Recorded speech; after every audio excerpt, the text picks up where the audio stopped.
Բարև ձեզ,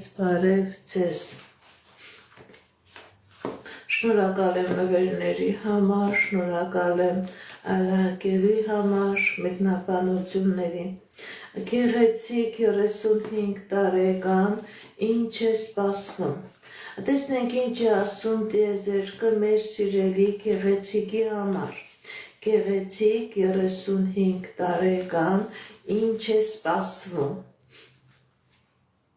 հաջողություն է սպասվում սիրելի գեղեցիկ և անձնական ոլորտում, և գործնական ոլորտում, եթե նույնիսկ խնդիրներ կա, պրոբլեմներ կա,